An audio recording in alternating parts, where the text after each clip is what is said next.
Welcome बच्चों। आज हम लोग शुरू कर रहे हैं हमारे चैप्टर 8 मोशन का एनसीईआरटी बुक का सॉल्यूशन एक्सरसाइजेस के लिए। इसके क्वेश्चंस आपके बुक में आपके पास ऑलरेडी हैं। होपफुली आपने इसको एक बार ट्राई जरूर कर लिया है और अब ये क्लास आपको हेल्प करेगी जहां भी आपके डाउट हुए हैं उसके सॉल्यूशन के लिए। तो शुरू करते हैं पहले क्वेश्चन से। फर्स्ट क्वेश्चन हमसे पूछ रहा है, an athlete completes one round of a circular track of diameter 200 meter in 40 seconds. What will be the distance covered and the displacement at the end of 2 minute 20 second? एक circular path है, circular track है, इसमें athlete run करेगा और condition दी है, इसका diameter दिया है 200 मीटर और इसको कंप्लीट करने में एक राउंड, जैसे सपोज करें ए से स्टार्ट होता है, रन करता है बी की तरफ, फिर घूम के आता है वापस ए पर, एक राउंड कंप्लीट करने में उसको टाइम लगता है 40 सेकेंड का। अब इसके लिए उन्होंने पूछा है डिस्टेंस कवर्ड और डिस्प्लेसमेंट बताएंगे at the end of 2 minute 20 second. तो गिवन कंडीशन में डायमीटर हमारे पास 200 है, हाफ करके रेडियस बन जाएगा 100 मीटर। टाइम हमारे पास एक राउंड के लिए 40 सेकेंड है और हमें डिस्टेंस डिस्प्लेसमेंट निकालना है जिसके लिए टाइम दिया है 2 मिनट 20 सेकेंड। तो सबसे पहले हमें चेक करना होगा 2 मिनट 20 सेकेंड में कितने राउंड हो रहे हैं। उसके लिए हमने पहले 2 मिनट 20 सेकेंड को लिखा है 120 सेकेंड, क्योंकि 2 मिनट की वैल्यू है, 20 second as it is 140 second हो जाता है। इसे 40 सेकेंड के रेट में अगर हम इसको स्प्लिट करेंगे, क्योंकि एक राउंड में 40 सेकेंड लग रहा है, तो 40 40 40 120 होता है और बचा हुआ 20 बच गया यहाँ पर। इसके हिसाब से पहला 40 एक राउंड देगा, दूसरा 40 दूसरा राउंड, तीसरा 40 थर्ड राउंड और बचा हुआ 20 सेकेंड ये 40 का हाफ यानी कि हाफ राउंड देगा। तो यहाँ से हमें पता चलता है 3.5 राउंड यहाँ पर कंप्लीट होते हैं। अब अगर राउंड में डिस्टेंस ट्रेवल्ड की बात की जाए तो ये सर्कमफेरेंस होगा पूरे सर्कल का, इसका फॉर्मूला 2πr आता है। तो distance travelled in 2 minute 20 second के लिए 3 इंटू 2πr किया है हमने, 3 राउंड के लिए कंप्लीट डिस्टेंस, और फिर बचा हुआ हाफ राउंड उसमें 2πr का हाफ कर दिया। सॉल्व करके 7πr आ रहा है और उसके नीचे वैल्यू रख रहे हैं, तो आपको मिलेगा 7πr में 7, पाई की वैल्यू 22/7 इंटू 100, सॉल्व करके 2200 मीटर। इसी तरह से डिस्प्लेसमेंट की बात करें तो 3.5 राउंड में एक round, then second round, then third round and फिर हाफ। तो हाफ के लिए ए से सीधे बी, तो ए इनिशियल पोजीशन है, बी फाइनल पोजीशन है, शॉर्टेस्ट डिस्टेंस डायमीटर के बराबर है, इसलिए हमने सीधे डायमीटर डिस्प्लेसमेंट बता दिया, 200 मीटर हमारा आंसर है। पॉज करके इसको नोट कर सकते हैं। अगले क्वेश्चन पर बढ़ेंगे। अगला क्वेश्चन हमसे कह रहा है, Joseph jogs from one end A to the other end B of a straight road 300 meter in 2 minutes 50 seconds and then turns around and jogs 100 meter back to point C in another 1 minute। ये A से B तक का distance 300 metre cover होता है 2 minute 50 second में, और फिर वो टर्न लेकर वापस C पॉइंट पर आता है उसी ट्रैक पर 100 मीटर, और इसके लिए टाइम लगा है 1 मिनट। तो पूछा है आपसे what is Joseph's average speed and velocities in jogging from. एक केस दिया है ए टू बी का, तो ए से बी तक का केस, और दूसरा दिया है ए से सी, तो उसमें हम ए से बी लेंगे प्लस बी से सी को ऐड करेंगे। अब ये ऐड होना है, ये सब्ट्रैक्ट, वो हमें देखना होगा हमें किस केस को सॉल्व करना है। तो बढ़ाते हैं। गिवन कंडीशन में ए टू बी का distance 300 metre, B to C का डिस्टेंस 100 मीटर, टाइम है A to B T1 2 minute 50 second, second में कन्वर्ट किया तो 170 सेकेंड आ रहा है। होपफुली आपको इजीली समझ में आ रहा है। Time from B to C लेंगे, B टू C 100 मीटर के लिए टाइम दिया है 1 मिनट यानी कि 60 सेकेंड। तो पहला केस जो दिया है A टू B के लिए, एवरेज स्पीड का फॉर्मूला होता है टोटल डिस्टेंस अपन टोटल टाइम। टोटल डिस्टेंस हमारे पास 300 है, टोटल टाइम टोटल सेकेंड में 170 सेकेंड है।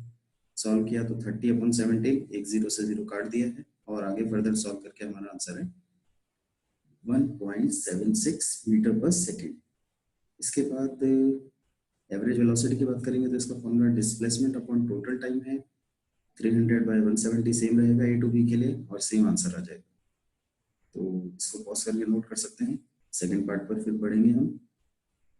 ए टू सी की बात करेंगे तो ए टू सी में हमारे पास फिर से वही केस है, average speed total distance upon total time. तो यहाँ अगर आप ध्यान से देखेंगे ए टू सी का केस है A to B plus B to C. तो ए टू बी का डिस्टेंस 300 है, बी टू सी का डिस्टेंस 100, तो टोटल डिस्टेंस अपन टोटल टाइम है 300 प्लस 100। टाइम पहले वाले के लिए 170 सेकेंड है, दूसरे वाले के लिए 60, वापस आने के लिए सम करके 230। तो 400 बाई 230, 0 से 0 1 से कैंसिल होगा, तो 40 बाई 23 1.74 मीटर पर सेकेंड हमारा आंसर बनेगा।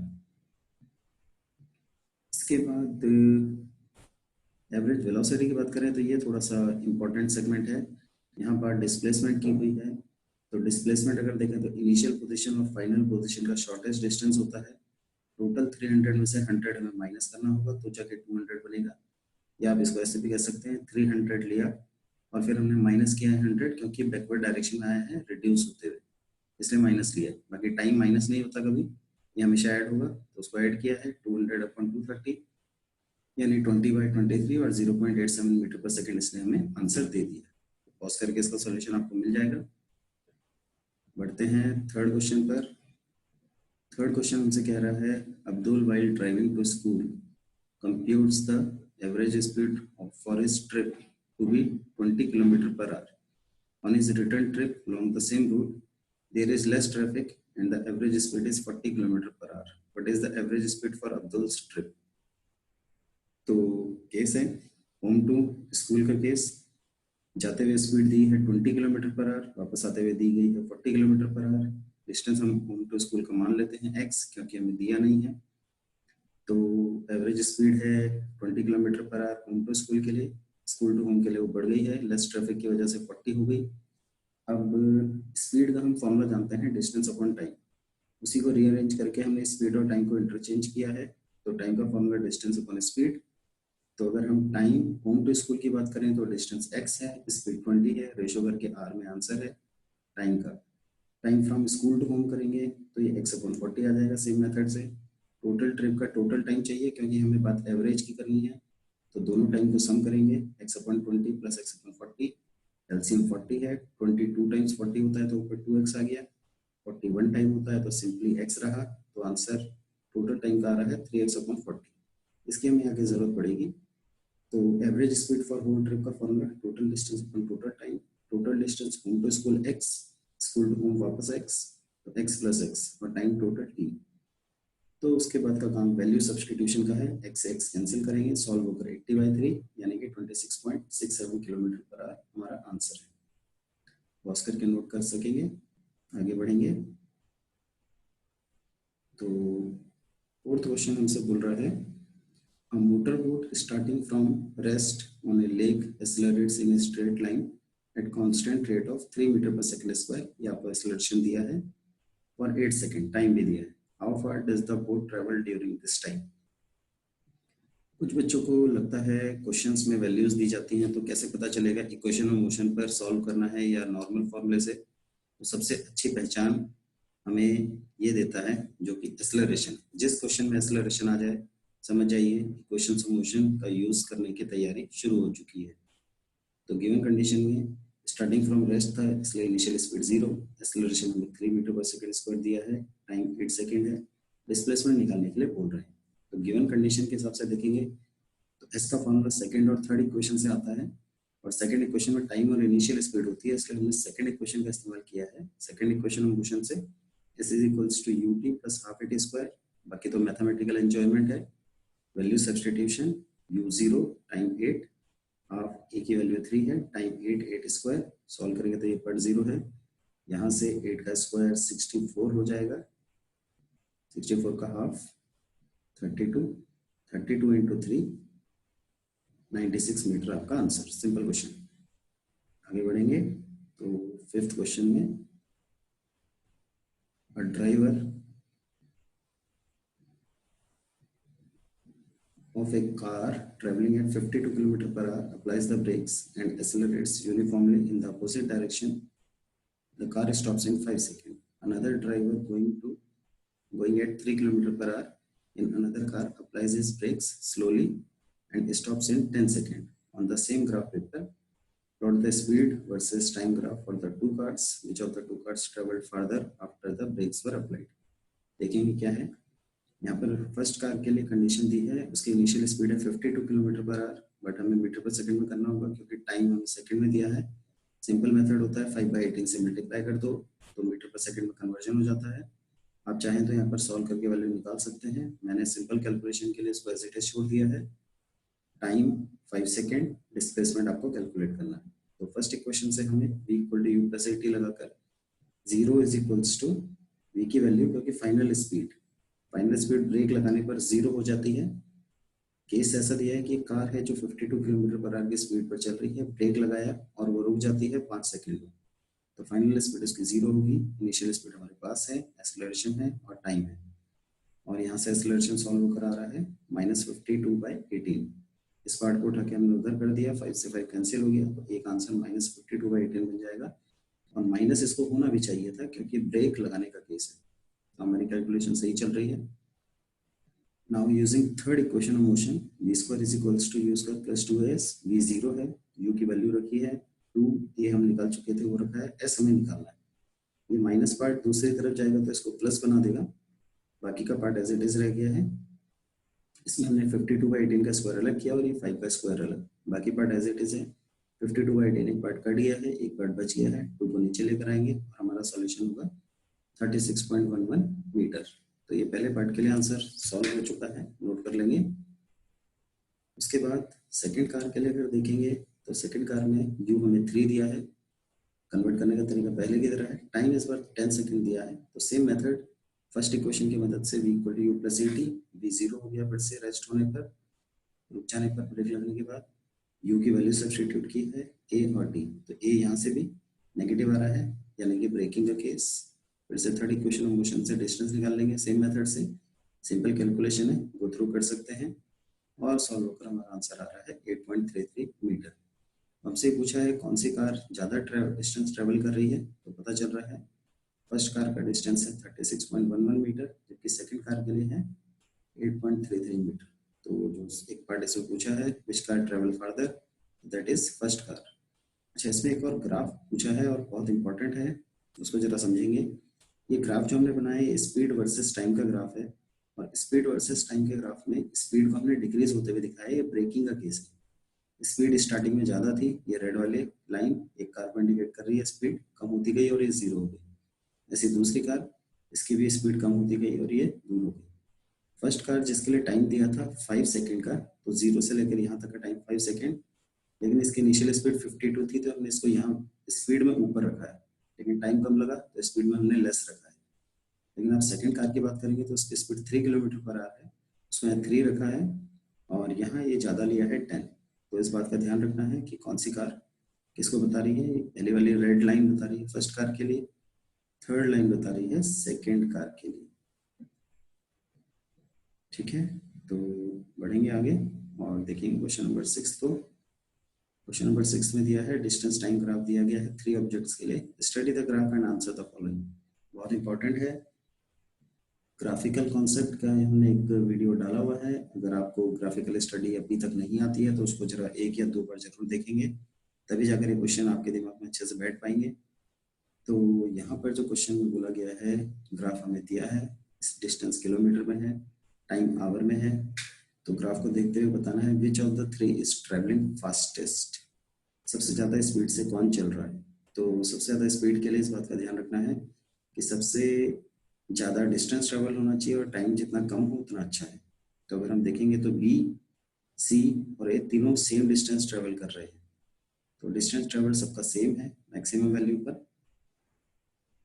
अब बात आती है टाइम की, तो बी का टाइम सबसे कम है, ये 1.6 सेकेंड से भी कम आ रहा है, 1.2 के जस्ट आगे ही है थोड़ा सा। सी का टाइम थोड़ा उससे ज़्यादा है और ए का टाइम उससे भी ज़्यादा है। तो बेसिकली देखा जाए तो बी एक ऐसी बॉडी है जिसने सबसे कम टाइम लेकर सब बराबर डिस्टेंस ट्रेवल की है, इसका मतलब फास्टेस्ट ट्रेवल करने वाला कौन है, बॉडी बी। तो B travelling fastest as it covers the same distance.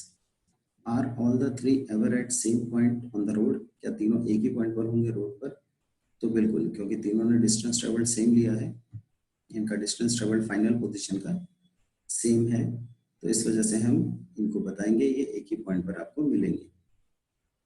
तो आंसर यस। उसके बाद पूछा how far has C travelled when B passes A, जब बी ए को क्रॉस कर रहा है उस वक्त सी कितना ट्रेवल हो चुका है। तो पहले हमें बी और ए का इंटरसेक्शन देखना होगा। बी और ए का इंटरसेक्शन ये वाला पॉइंट है, और ये वाले पॉइंट के लिए अगर आप ध्यान से देखेंगे B passes A, ये हमें दे रहा है ये वाला टाइम। तो इस टाइमिंग पर अगर C का डिस्टेंस देखेंगे तो C का डिस्टेंस आएगा ये 8 से थोड़ा सा ज़्यादा है, तो इसकी वैल्यू अप्रॉक्सीमेटली डेसिमल में जब आप काउंट करेंगे तो ये आपको 8 मिल जाएगा। 8 वैल्यू है हमारे पास। How far has C travelled when B passes A, जब बी ने ए को, अच्छा ए ये है, ए को पास किया तो उस सिचुएशन पर ये टाइमिंग पर ये रहा हमारा करस्पॉन्डिंग, ये एग्जैक्टली 8 किलोमीटर है। ध्यान से देखेंगे ये इंटरसेक्टिंग पॉइंट है, बी पासेस ए, तो इस टाइमिंग पर सी यहाँ है, सी यहाँ है, तो इसका डिस्टेंस है 8 किलोमीटर, तो इसलिए हमारा आंसर है 8 किलोमीटर। और लास्ट पार्ट पूछा है how far has B travelled when the by the time it passes C, C से इंटरसेक्ट करते हुए बी ने कितना डिस्टेंस ट्रेवल किया है, तो सी से इंटरसेक्ट करते हुए बी ने ये डिस्टेंस ट्रेवल किया है जो 4 से थोड़ा सा ज़्यादा है, और इसके अकॉर्डिंगली हम उसको 5 किलोमीटर अप्रॉक्सीमेट लिख सकते हैं। अप्रॉक्सीमेट लगभग बता रहे हैं, क्योंकि डेसिमल जो हमें ये जो ग्राफ में हमें जो डिस्ट्रीब्यूशन दिया है वो एग्जैक्ट यूनिफॉर्म नहीं है। ठीक है, तो ये आंसर आपका हो गया। बढ़ेंगे 7th क्वेश्चन की तरफ। तो इसमें आ रहा है a ball gently dropped from height of 20 meter if its velocity increases uniformly at a rate of 10 meter per second square, with what velocity will it strike the ground, after what time will it strike the ground। तो यहाँ initial speed 0 क्योंकि drop किया गया है, distance उसने cover किया 20, acceleration 10 दिया है, फाइनल स्पीड और टाइम पूछा है। तो सेकेंड इक्वेशन में मोशन को यूज करेंगे तो डिस्टेंस पता होता है, इससे हम टाइम निकाल सकते हैं। s equals to u t plus half at square, s 20 है, u 0 हो गया तो पूरा पार्ट 0, हाफ इंटू 8 10 दिया है टी स्क्वायर, तो टी स्क्वायर 4 आ रहा है, इसका मतलब टी अंडर रूट करने पर 2 सेकेंड आंसर। इसी की मदद से हम फर्स्ट इक्वेशन का यूज करेंगे और v equal to u plus a t में u 0 a 10 t 2 रखकर 20 मीटर पर सेकेंड हमारी फाइनल स्पीड आंसर आ जाता है। सिंपल क्वेश्चन है, बस प्रैक्टिस करने की जरूरत है। पढ़ेंगे 8th क्वेश्चन पर। तो 8th क्वेश्चन में बोला है the speed time graph for a car is shown in figure, और ये दिया है टाइम जैसे जैसे बढ़ रहा है धीरे धीरे इसकी स्पीड बढ़ी है और एक टाइम के बाद ये कांस्टेंट हो गई। जिस टाइम पर कांस्टेंट हुई है वो 6 सेकेंड का टाइम। तो पहला पार्ट इसमें पूछा है find how far does the car travel in the first 4 seconds, shade the area on the graph that represents the distance travelled by car during the period. और दूसरा पार्ट अभी देख लेंगे, पहले फर्स्ट की बात करते हैं। तो गिवन है, ग्राफ से पता चल रहा है इनिशियल स्पीड 0 है, शुरुआत जहाँ से हुई है, टाइम लगा है 4 सेकेंड का, जब स्पीड बढ़कर हो गई 6 मीटर पर सेकेंड, 4 सेकेंड पर ये ऑलमोस्ट 6 हो गई है। तो डिस्टेंस निकालना है। फर्स्ट इक्वेशन से पहले एक्सेलरेशन चेक करेंगे, v equal to u plus a t से a मिल रहा है 1.5। उसके बाद डिस्टेंस निकालने के लिए सेकेंड इक्वेशन का इस्तेमाल करेंगे, you t plus half A T square, you 0 है, half A T square, T की वैल्यू 4 थी तो 4 का स्क्वायर कर दिया है 16, और हमारा 12 मीटर का आंसर आ रहा है। फिर बोला है which part of the graph represents uniform motion of the car.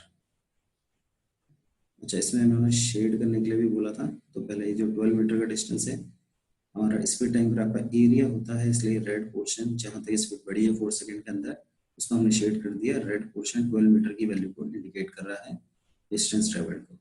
और पूछा उन्होंने कि कितने टाइम के बाद ये मोशन यूनिफॉर्म हो जाता है। तो बेसिकली अगर हम टाइम देखें तो ये टाइम है 6 सेकेंड का, 6 सेकेंड का टाइम है जिसके बाद ये एकदम से यूनिफॉर्म पैरेलल चल रही है।